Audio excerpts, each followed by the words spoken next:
Bonjour, nous sommes le dimanche 26 avril 2026 et le sujet est la guerre au Moyen-Orient.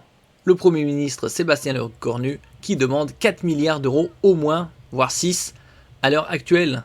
La guerre au Moyen-Orient a débuté le samedi 28 février, il y a déjà 2 mois. Actuellement, les cours du pétrole sont très élevés, on est aux alentours de 100 $ le baril. En ce qui concerne le prix des carburants, c'est plus de 2 € le litre.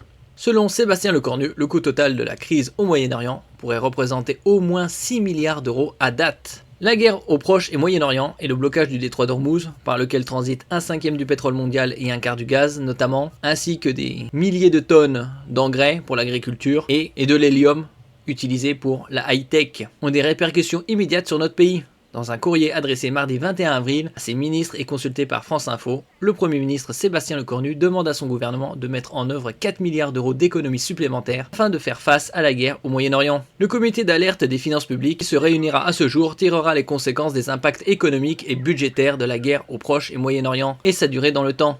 Ainsi, la prévision de croissance pour l'année en sera révisée de 0,1 point, la ramenant à 0,9%, poursuit Sébastien Lecornu. D'après certains économistes, ce serait plus 0,4-0,5%. N'oubliez pas de vous abonner pour plus de news nationales, européennes et internationales sur ce monde dans lequel nous vivons. Selon Matignon, le coût total de la crise au Moyen-Orient pourrait représenter au moins 6 milliards d'euros à date. On n'en voit pas la fin, il y a des moments d'accalmie, puis ça repart. Ça fait le yo-yo. Sur RTL, le ministre de l'économie Roland Lescure avait estimé ce coût à entre 4 et 6 milliards d'euros. C'est l'ordre de grandeur à ce stade du coût de la crise tel qu'on peut l'estimer, avec notamment un impact de 3,6 milliards d'euros sur le coût de la dette qui est en hausse parce que les taux d'intérêt ont monté. On est aux alentours de 3,7-3,8%, plus ou moins, a-t-il précisé sans plus de détails.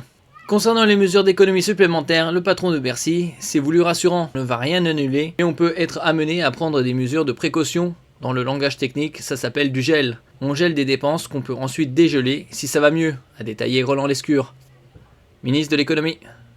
Merci pour votre écoute et à la prochaine.